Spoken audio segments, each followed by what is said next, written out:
Welcome to the 2-Month Review, the weekly podcast from Open Letter and 3%, in which we take one giant book, break it down section by section, analyze it, talk about it, have fun. I'm Chad Post from Open Letter Books, and I'm joined, as always, by Brian Wood, author of Joytime Killbox. Hi, Chad. Good to be by here, from here, with you here. Sorry, I forgot to mute the computer, so all of a sudden my whole voice started coming at me and throughout my introduction. But this season, we only have 2 episodes left. We are doing CoDex 1962 by Schoen, and we'll get into that in a minute. But I have an important announcement that will blow your mind. Whoa. Hold on. Let me lean forward and actually listen to you. Hold on. Okay. I'm ready. In January, my bag was stolen from Albuquerque from during the Winter Institute, right? And it's gone. My computer's gone. Everything's gone. My keys were in there. Stolen while you were drunk. No. Were you sober? Were you sober? I was sober while it was stolen. Okay, all right. I was sober while it was stolen. So it was probably stolen. But it was probably stolen. And we knew that it had been stolen because I have a tile, like this little square thing that you put on your keys, and it syncs up to your phone so that if you lose one or the other, you can press it and you can find out where it is. And it had shown on the tile that my keys had been where they were supposed to be 15 minutes before I went to get them. But by the time I went to get them, by the time we were leaving, they were gone and they were too far away for the tile to even track where they were. So that's where I'm convinced that it was stolen or misplaced somewhere. Okay. The tile thing has this weird deal where if you have tile and you go by someone, and I reported my keys as missing. So if people walked by with the same app or the same device and they were within 100 yards of my keys, it would trigger them being on. And they would tell me where they were. It like locates it through GPS or whatnot. So one time I left my keys in the hotel room in New York City, and within 5 minutes, it was like, your keys are right here. And it's like, okay, cool. Like, I'm glad I lost them, but all these people had done it. that had tile in New York City, so found it really quickly. So Albuquerque, nothing had happened. Not a lot of tile users in Albuquerque. Not a lot of people in Albuquerque. So Albuquerque. So nothing happened. And I was convinced that the bag had just fallen in an alternate dimension. There's lots of weird stuff in Albuquerque. I pretty much believe that that's possible. Anyways, yesterday morning at 1 a.m., the tile lit up and it told me exactly where my keys are. So my keys are in 440 Virginia Street Northeast in Albuquerque. It's near the park, like the big thing that's on the east side. I don't know what the park's called, but this huge park, and by an Army Center and by another little park. But they're 440 Virginia Street Northeast. If anyone listening to this lives in Albuquerque, will you go get my bag with my computer and my keys in it from this place? I looked it up on Street View. Definitely criminals. So be careful, but like, go get my shit. I will pay you to mail it to me. Go get my shit. I called the police and I was like, I filed a report. I was like, so I know where my bag is now. It's here. And they're like, we can't just go to someone's house and get your bag. I was like, okay, cool. I guess that makes sense. Okay. Thanks for protecting and serving. Like, we're not going to go to this guy's house or this person's house and just get your bag. It's like, okay, cool. Hey, I'm not accusing you of anything, but like the internet says some stuff is here. Yeah. Can we like, do you mind if we look? Like, get the fuck off my patio. All right, bye. Yeah, we tried. They said no. But I feel like there has to be someone that listens to this that's in Albuquerque or nearby or passing through who's willing to just go there. Hey, you want to go to a shady neighborhood of somebody that probably was okay with stealing and just confront them? Hey, get Breaking Bad all over the place. Yeah, because literary nerds, they get pretty tough when put into a corner. You better look out. Fight or flight, man. Fight or flight. I take off these tortoise rim glasses or whatever, and I put down my canvas tote. Yeah, that says Stacks or whatever Strand Books. My Strand Books bag. It's on. Put the tote down. Yeah, that's when you know. That's when you know shit is real. Let me crack my knuckles and quote some Emily Dickinson to you, bitch. Let's do this. Throw down. So yes, I'm never getting my computer back. Nah, it's toast. It's That's so frustrating. It's so funny because I know it now. Like I have proof. I know where it is. You know what? Here's an idea. Can you just for fun? I don't know. Maybe you could do it with your son. Don't go there with your son, but maybe do this with your son or your daughter. Let's cut out some out of magazines and do a ransom note and mail it. You know what? I could mail these people to them and be like, I know you have my bag. I've been watching you. That's just like mail that to them. Dude, I'm totally gonna mail them a letter. I'm just gonna mail a letter and be like, I think you have my bag. Just make them paranoid as hell. Like I know, and send them a picture of the tile saying it's in their house. Not even that. Just like I know you stole the bag, and I know it's in your house, and I know the other things too because I've been watching. Yeah, this person, if this person ever finds out that like their neighbor has a tile and it's dinging off all their like stolen shit, they're gonna be so mad. Like you can't even steal very well these days. It's hard. That's why I don't do it. I would be thieving everything, but yeah, you just get caught. Like Thieving Steven. That's why I don't murder people. Like DNA scares me. I can't get away. I can't get away with anything. Anthony's really all about this. He's like, because his family's like put their DNA into that. He's like, never, can't ever get away with the crime. You're screwed. I used to do the same thing when I'd go to banks. I don't know why. Like back in the old days when you had to physically go to a bank when you got a paycheck. Yeah. And you have to wait in line because everybody's doing that. Yeah. Remember how much time we used to waste on crap like that? Dumb. All right, so you're waiting in line. I used to always look around and be like, all right, if I was going to rob the bank right now, how would this work? And every situation ended up with me being in jail because it's just not going to work. But dude, I'm like, I don't understand how people do this. Like in LA, they do it every day and get away with it. Yeah, there's an inordinately high number of unsolved bank robberies. Oh, there's tons of them. But yeah, like I guess you just grab the money and run. That's how it works. I'm not good at running, so there we go. I'm out. I can only do half. Just get one of those scooters. Get one of those scooters. No, or like those things that you stand on, those hoverboards that like you lean forward and it goes a little bit faster. It's just a big bag of money that has like the dollar sign on it and black marker. Just like a. No, I really do think you should sending a letter. Send a creepy letter, and especially if it's cut out magazines, it'd make it even better. That would be perfect. And it's an art project you do with your kids. It'd be fun. Hey, they can learn. How should we kind of threaten this person in a weird way that's not really threatening? just statements of facts. It's not even threatening. I know what you did, and I'm watching you. Like all I really want is, I mean, my loyalty rewards cards were on those keys. Like my Ralph's card. I had my Wegmans card. my Wegmans card is one. I don't know. I can't access my account anymore. So oh dear. So I'm losing out on those big savings.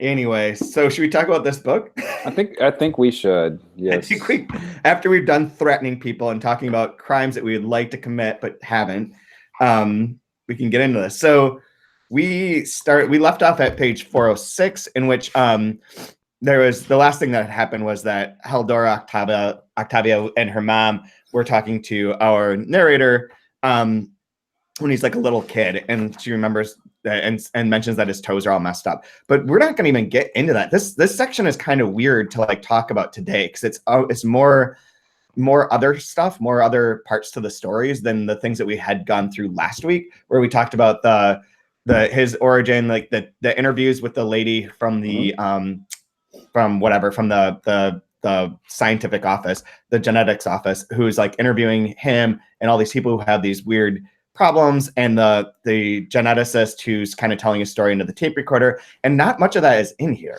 this time. Yeah. So it starts off with the dance, where we get another one of these sections where it's all the children who were born in 1962, and then they enter into this space by the date of their death, as if they're gathering in the afterlife as they each die, and it's telling more or less like how they died, and they're all horrible deaths. People that were dropped, people that were choked, whatever. And they and they just gather there. They say like we fell out of our mothers, fathers, or siblings' arms. We rolled off tables, out of beds, down the stairs. We walked off cliffs in front of milk lorries and vans. We swallowed a coin, a prune stone, a glass bead, the button of a smoking jacket, which got trapped in our windpipes. And goes on saying like all the ways in which they had passed away. Yes. Very creepy having a young daughter, and I know I'm not the best parent. Like we just went across the street. I live across the street from a coffee shop, and she's like, "Can I ride my little bike there?" I was like, "Yeah, all right." Like, oh, I should have put her helmet on her. Like I didn't. And I had just read this passage, like, oh crap! Like if you fall and get like some catastrophic head trauma from a tiny fall, like it's my fault. Totally my fault. Yeah, you need to wear the helmet. Yeah, you need to be safe. If she wore the helmet and died, that's on you. Like, yeah. I did my part. Yeah, not like any death that you're going to put on a child is going to be like just unnerving. But there's something in this, just the matter of fact way this was written, that's just so freaking creepy. Like, it makes me wonder.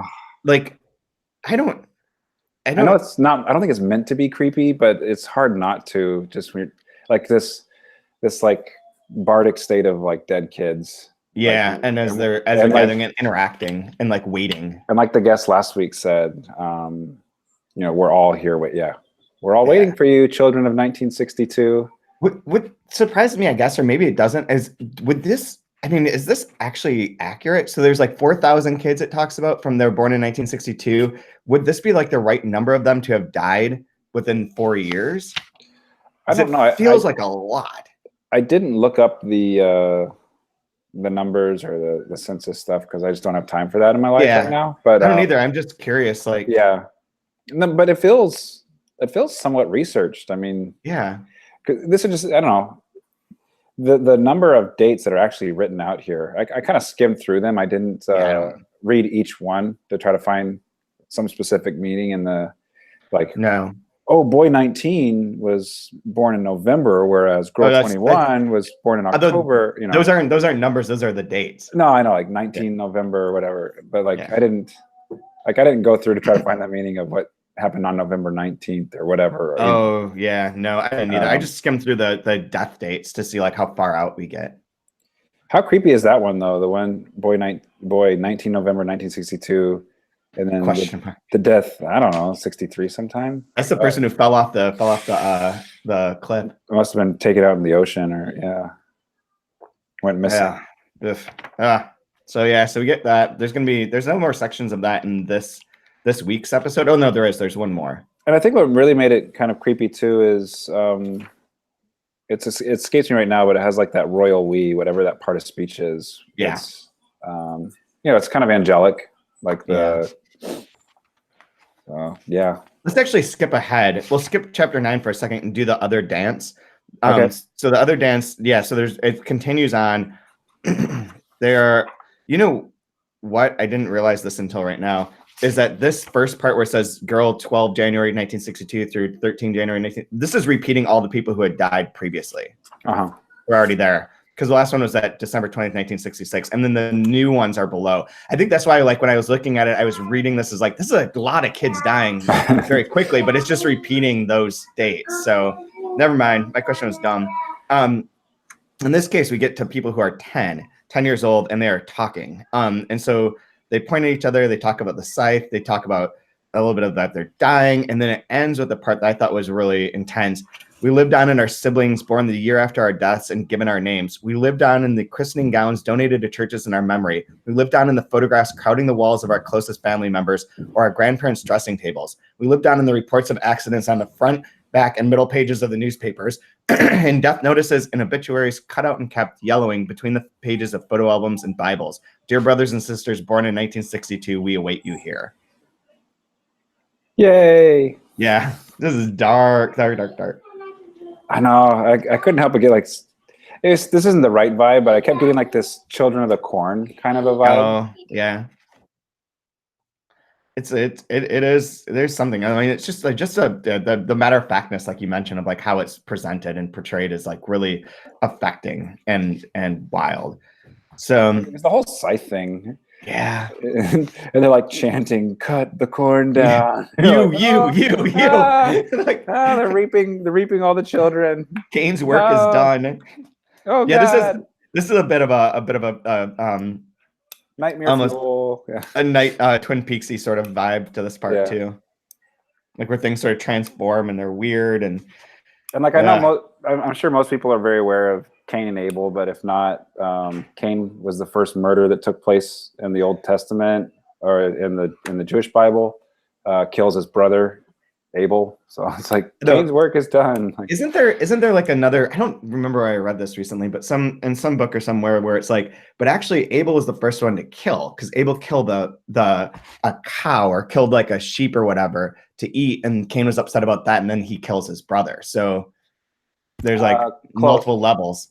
Yeah, well, I guess the first death would be in using the Genesis myth model. The first death is when God kills an animal to cover Adam and Eve, or when he kills Lilith. Yeah, or Lilith. Oh, yeah, yeah. So God kills an animal to cover Adam and Eve once they've sinned and are ashamed to be in the presence of God. Because before they were like walking naked and they would walk and talk with God and just enjoying life. And then they eat some bad fruit. And then they have to get expelled, and the crazy angels soar over top with their massive swords of fire. But that sets up the kind of the trope of a blood sacrifice or a covering of your sin, right? Yeah. So you can be in the presence of God. And so then so that takes place for Adam and Eve. And then then when there's Cain and Abel, and then he's jealous of the walk the earth forever. Yeah. Good stuff.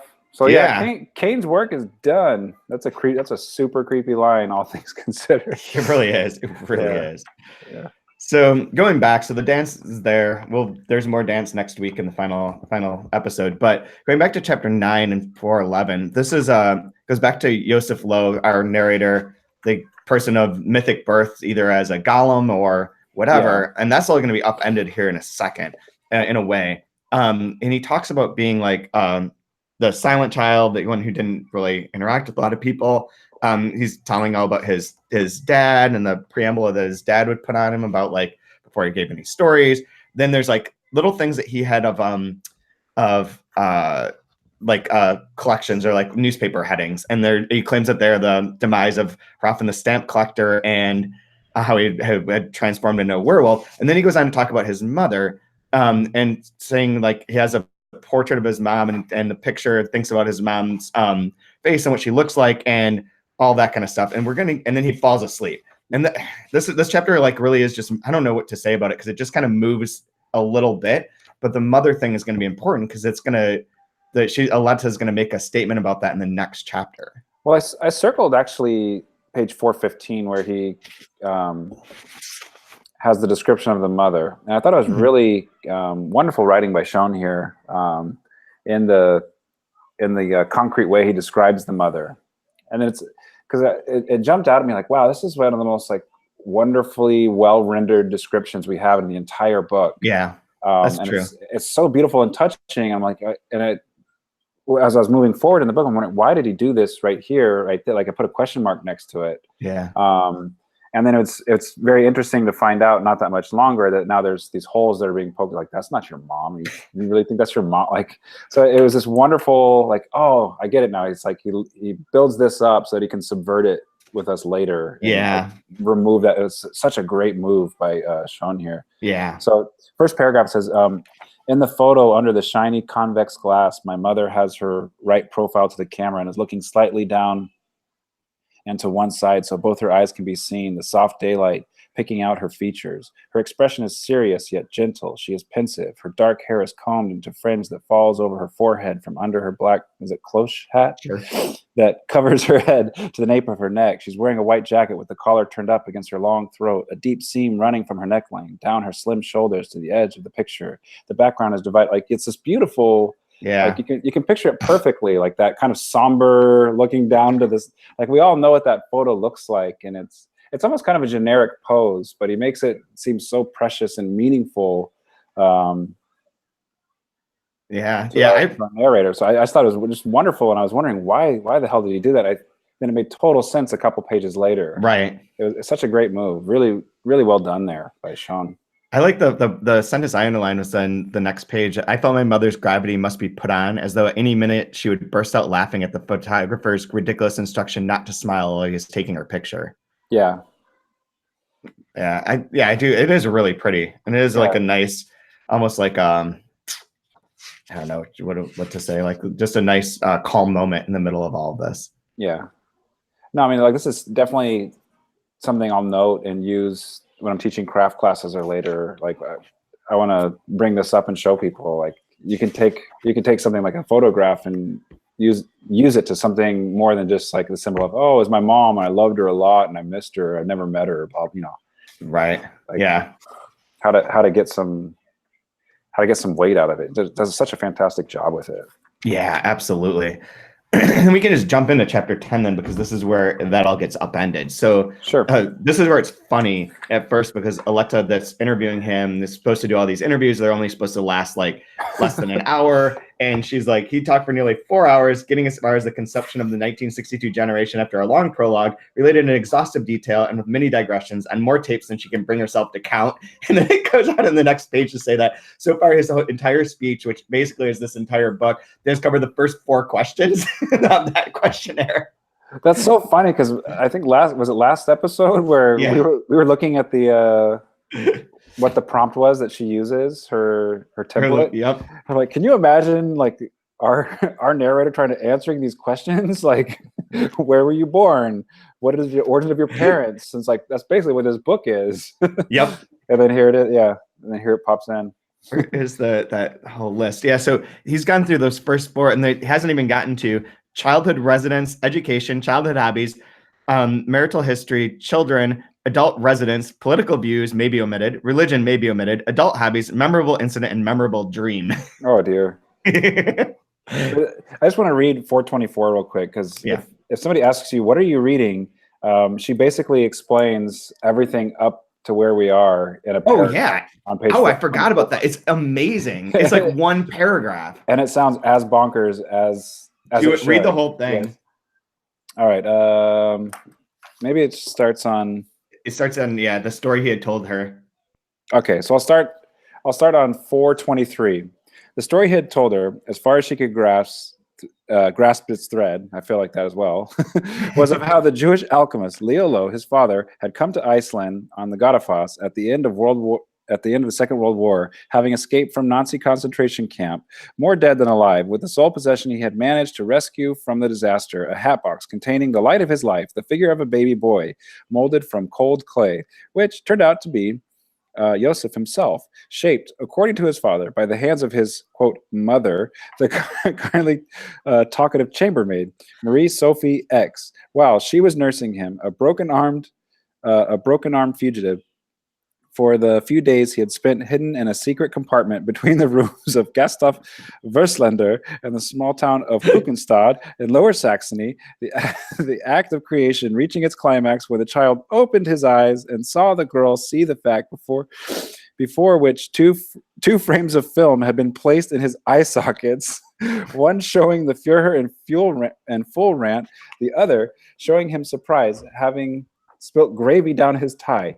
Yes, Joseph, who'd had to wait 21 years, moistened and massaged with goat's milk every day to be wakened to life, until finally Leo, aided by his 2 assistants, the Soviet spy Mikhail Pushkin and the American theologian and wrestler Anthony Theopoulos Anthony Brown, after pursuing the twin brothers Marcy and Heffron W. Carlson, one a Freemason and stamp collector, the other a parliamentary attendant, both former champion athletes and deckhands with the Icelandic Steamship Company, had succeeded in recovering from the wisdom tooth of Mar, or rather Heffron, who in the heat of the moment had turned into a werewolf.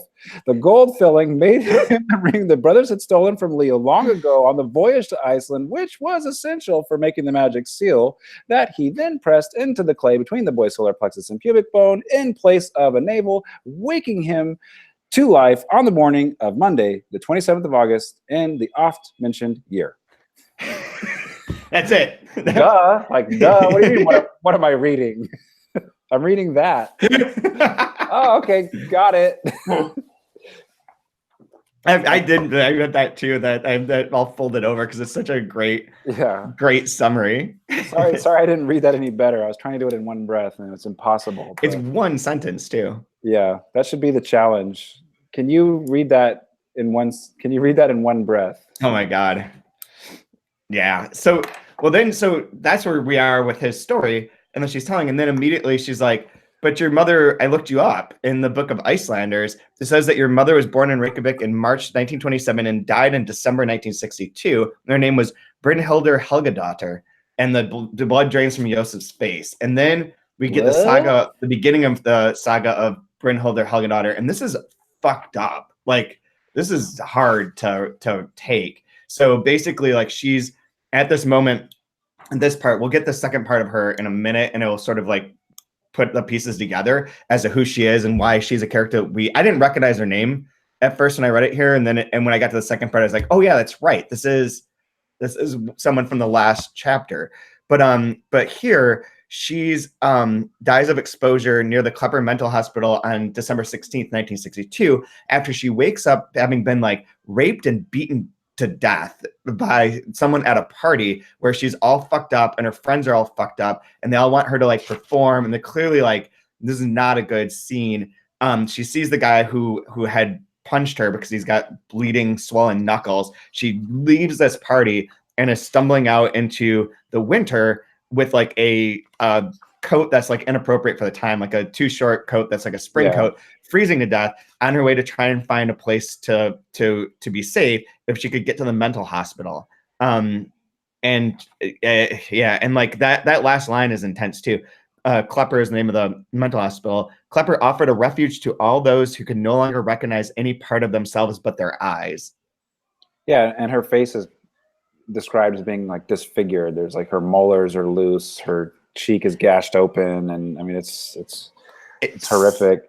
It's really bad. Yeah, it reminds me. I forget what age I was when Requiem for a Dream came out, but it was like I was probably like freshman in college, maybe.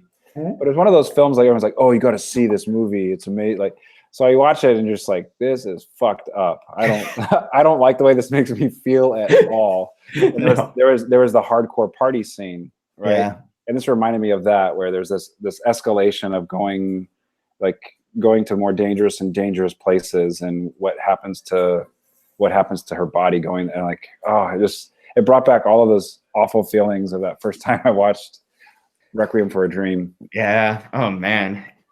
Yeah, that totally makes sense too. It's just so disturbing. Like this, so you get like what you said, like the portrait of his mom that he describes of that picture that's so idyllic and like and calm, and then this being his mother is much worse and much more violent, and the body is just being destroyed, and it's hard to read. Yeah, and with the hard stop that we have there, going to the section, was that 4? Yeah. It kind of, to me, it makes me wonder if the author here is kind of playing with what are the myths that we put out into the world and repeat and want to believe, versus what's the actual reality of what happened. And because obviously the kind mother that is taking in the refugee father and like out of love, it's come versus being born out of just violence and rape and blood and torture. And he wouldn't have known this. No, like what is your real history, and what is the story you want to tell? Yeah. Right. Yeah. It's brutal. Yeah, and I think it connects really well, especially with like children that are coming. If you're born in the 60s or whatever, your children that are coming out of your parents that were involved with human atrocities of never before seen likes. Yeah. So I'm curious if maybe that's something that's in conversation here with the way that's described. Oh yeah, absolutely. That section is rough. I don't have anything to add to it though. I mean, rough, but it's still very, very well done. I mean, Yeah, I really enjoyed's not the right word, but the language and the imagery that was used to show her waking up and her face plastered to the floor, and like just the small visceral detail that made it. I think he did a very good job at being provocative and evocative of, like, you're supposed to feel very uncomfortable here, and he definitely did that well. Yeah, like after describing that and like her trying to like yeah, she freed her cheek from the nylon by making a slow no movement, listening to the crackling as the contact broke between the artificial fibers and her dried bodily fluids.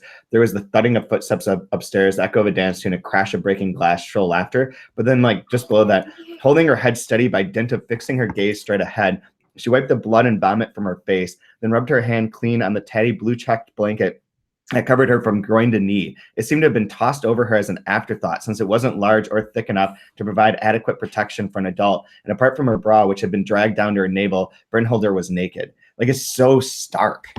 Yeah, it's horrific. It's very visceral and very horrific. Yeah. So that's happy 4th of July, everyone. Yeah. Ugh.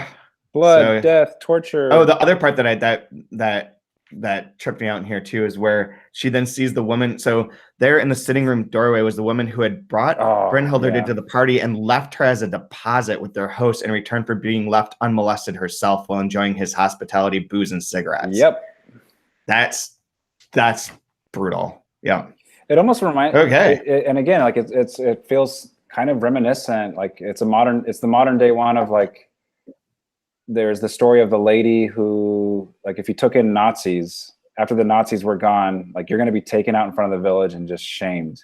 Like, like, what are you doing? Why would you be with them to offer up us, like, to try to get favor in some way, right? Like, it's the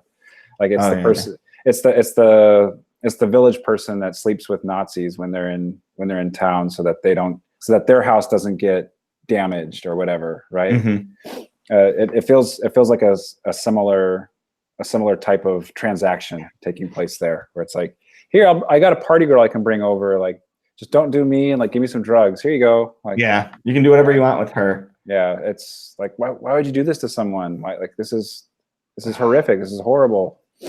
Yeah, it had that same feeling of some of the earlier stories that he told about World War II in the book. So. Yeah, and like, I mean, there's that undertone of like violence and disturbing violence. Like, what was the guy that killed the kids? Bloodfoot.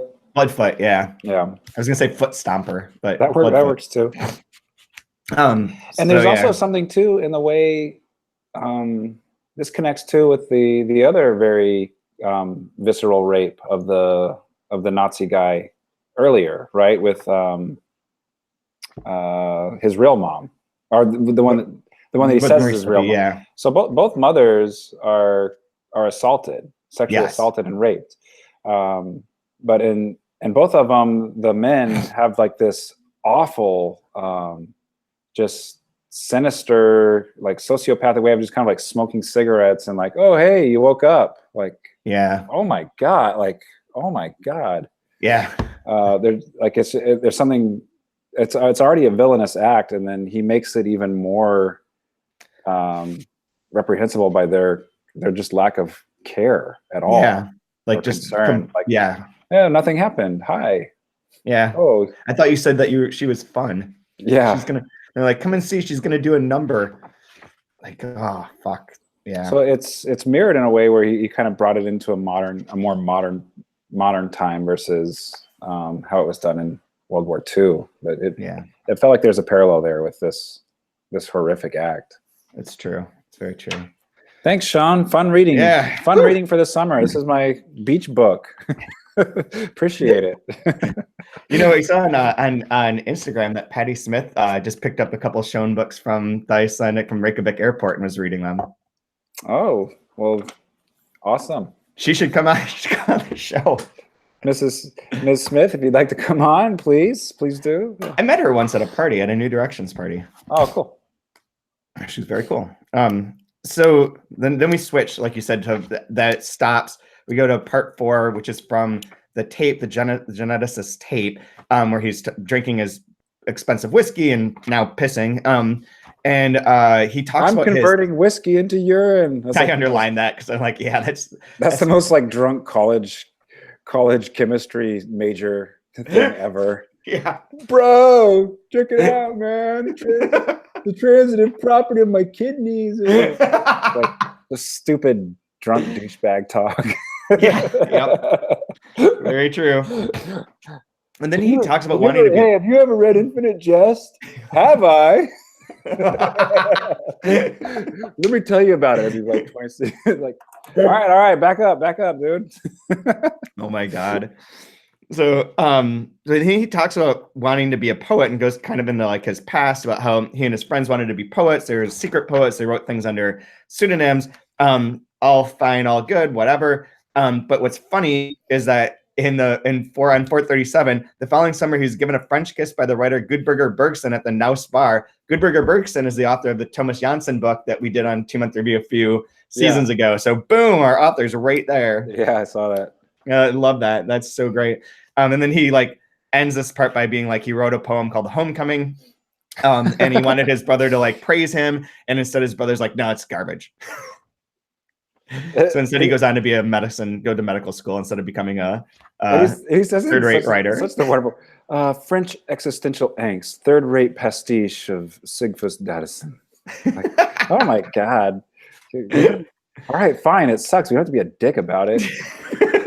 My favorite line in this whole section is where it's going on and on about how they want to be poets, and like right in the middle, it's like talk endlessly about books and literature when the subject of conversation was neither books nor literature. That is perfect. That is a young poet. Yeah. So, anyways, that's how he ends up going to medical school and wanting to get a Nobel Prize for medicine instead of for literature. And no one's going to be able to copy him. He's going to do it his own way, be his own Icelandic man. Oh, a new man for new times. Yeah. So just get a little bit of him in here. This is interesting, but I don't really know what else to say about it at this moment. Cause it's like, it also feels sort of separate. Like it's a little piece that's being put in there for later. I don't know. It just feels like he's going to end up being some wickedly evil, vile person. Every man feels like they're going to be like an evil, vile person. Like it's a pretty safe, for Yosef, pretty safe bet. Yeah. Except for Yosef, who's convinced that he's a golem. That line, like French existential angst, third-rate pastiche. It reminded me of this one time. I was young in my MFA. Or by young, I mean like I had just started, and I was getting workshopped by some more seasoned writers, and like to make themselves feel good, they would like break you down in like the meanest way sometimes. And this one guy said of my story, like that it lacks a well-rendered emotional ending. You know, too much pointless rising action, a la George Saunders or something like that. I was like, what does any of this mean? All right, like so it sucks. Is that what you're saying? Like, can you just tell me like what do you want me to fix? Oh my God. Stop throwing all these smart words at me and just tell me no. Thumbs up, thumbs down. Cool. All right. Make things simple. Yeah. I just the posturing of it, I just loved it. He just totally nailed it. I can imagine, without ever having been in an MFA program, I can imagine a lot of posturing. It's just a lot of really all it is just people that are it's just a lot of insecurity. Yeah. And so you make up for it by making fun of people with really big words. It's a skill though that you can acquire quickly and that most people fail at. Yeah. Like it's good. I remember like one of my favorites was this one time I was at a winery, and it was in Northern California. And so it was like you could tell it was like some guy that was probably from like Palo Alto or something, just like central casting for like show off douchebag smart guy, Ivy League douchebag guy. Like that's who he is. And he was tasting in front of us. We were waiting in line to get a pour of wine, and this like just innocent enough other older guy like slid in front of us to get another taste. Didn't know we were waiting.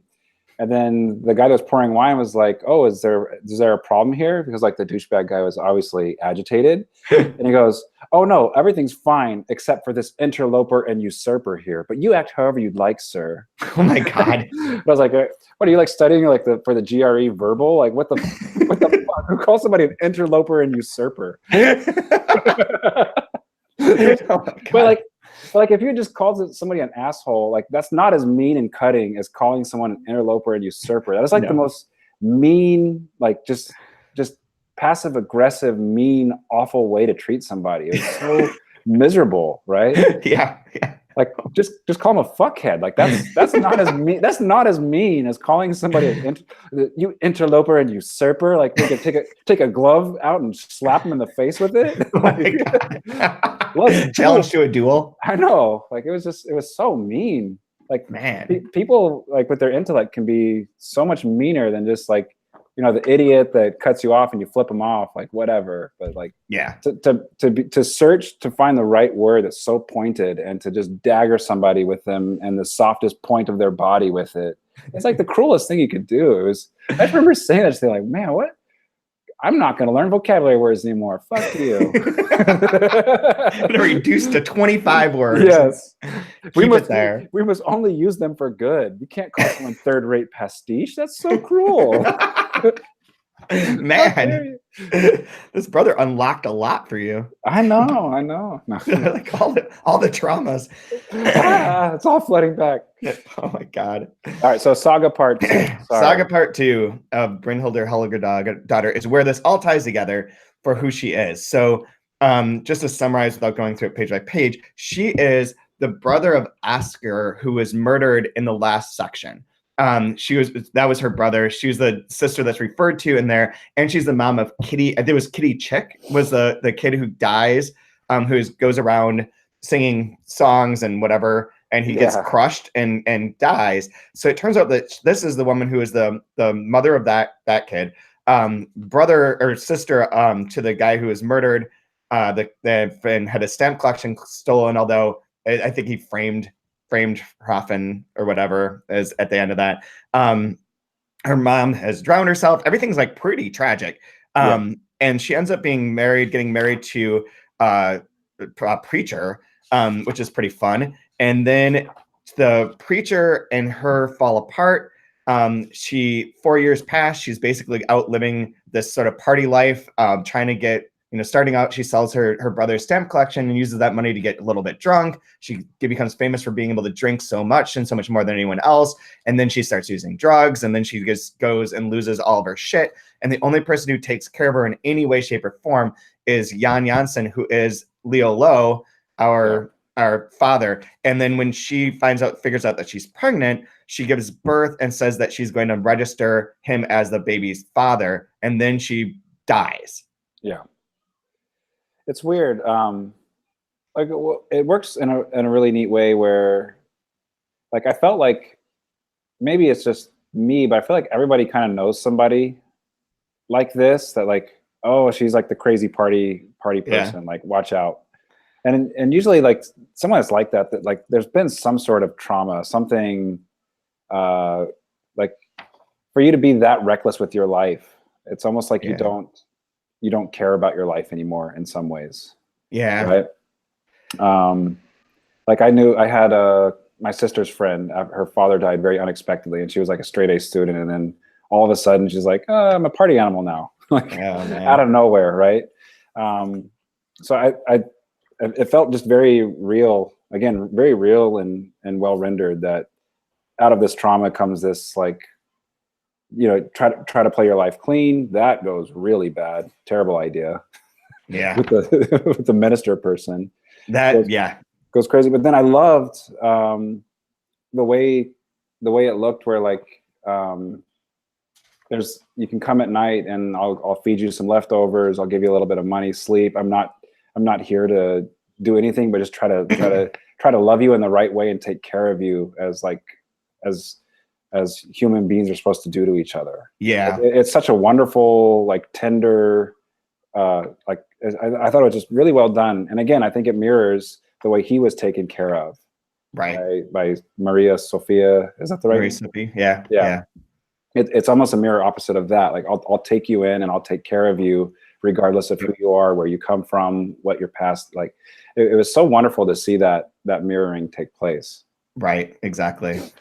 It's interesting. So if this is like the accurate story that she gave birth to Joseph, and then he is being raised by Leo, and Leo's must be then have told him all these mythical stories about his origin, giving him like a whole different background that's expansive in this book. Do you really want to hear about your mother? Yeah. Right? Probably not. Probably not yet. And again, I just wanted to bring up why they feel so real, and the way he's described them as feeling so real. Like, oh, I know somebody like this, or like I know this kind of stuff happens, or this brought up some real feelings for me. Is I feel like he's trying to make this seem like this is the real story. Yeah. Right. Yeah. Whereas obviously, like I bathed you in milk, and as when you were like, oh, okay, horseshit, right? Yep. You're a golem. We molded you out of clay. Yeah. Stuck a magic gold into your belly button that we got from a werewolf. or whatever. Like I think it's really interesting the way he's juxtaposing those two narratives. Yeah. And we're finally kind of getting something that feels much more cinematically real, right, here at the end. So. Really, really well done by Sean. I think he's doing some really fantastic writing in this third part. I do too, and it really does opening it up in like various ways. Like you have to make it this part to make those first two parts sort of make sense. Yeah. This has. I'll give my favorite line right now. My favorite line of this whole section is on 446. It was common gossip among Icelandic women that men of God were lecherous types, presumably because all the spiritual good works they did among sinners resulted in a tension below the waist. After all, there has to be a balance in everything. Oh my God. My favorite line. Yeah. By far. Yeah, I love, so we're at the end. We got like one section left. There's a lot of like questions I think that remain. So maybe we have his true origin, I guess, but like how does the geneticist play into this? What's going to happen with the interview, the woman who's doing the interview? How does the dance evolve, or if anything, I mean, I don't know if there's anything to evolve with that so much as like how it's going to end. And then there's a real interesting epilogue that will change everything one more time. I'm still curious too, like one thing for next week to talk about too is the title of this section, I'm a Sleeping Door. Like what that means. Yeah, I haven't made a connection to it yet, but I haven't looked it up. I haven't looked it up either. Like if it's a line from a poem or a song or whatever, but it probably will be. I don't know yet. Yeah, so. I was thinking maybe it's like, because he keeps falling asleep. That's one of the things that she keeps mentioning. He'll wake up, talk, and then like fall back asleep. There's some sort of like little connection there maybe, but anyways. So what's your favorite line from this part? I feel like I read a bunch from this section. I apologize, everyone, for talking too much. No way. I just drank a coffee, so you know. I don't know if I had a favorite line. I mean, I really enjoyed that description of his mother, the picture, and how he loved it so much. And then, you know, again, to kind of upend that first description of her bloody face on the floor was just so intense and visceral. I thought it was really well done, well written. Yeah, absolutely. Yeah, there was a lot of mirroring in this that I thought was very, very fun to flesh, to kind of suss out. Yeah, absolutely. Good reference to one of our authors, Brynhildur reference. Yeah, we should try and get some Brynhildur for next week's finale. Sure, that stuff will kill you. It'll rot you from the inside. Anyway, so next week we'll finish up the book. Our episode will be on YouTube early. It'll still come out on Thursday as the podcast will be on YouTube early because I'll be gone at the middle of next week. But we'll figure that out. And it looks like we will have a guest next week too. So stay tuned for that. In the meantime, you can always follow us at open_letter or Chad W Post on Twitter and Instagram and everywhere. And you're Brian Wood _ on Twitter. That's right. Yes, sir. And you've been more active, like asking people for recommendations. I did? What did I ask for a recommendation for? Of favorite short stories. Oh, yeah. I got three Got some good engagement I going got on some there. good engagement, man. I am a citizen of the Twitter universe now. I tweeted 2 times last week. There you go. Yeah. That's all you need to do. And I hearted things. More importantly, I give out likes. If you post something, I'll like it. Just right away. Boom. Hell yeah. Because that makes people feel good, and I want you to feel good because there's too much bad stuff in this world, man. I'm here to spread positivity. Now let's go look at some tanks and blow some shit up. July 4th. Yeah, it's totally time for tanks and blowing shit up. Speaking of positivity, bring out the tanks. It's so embarrassing. It's so dumb. I know. It's such a waste of money. We waste so much money on this garbage. Anyways, so that's all for this week. We'll be back next week, the end of Codex 1962, and then in a couple weeks following that, we'll kick off the 9th season.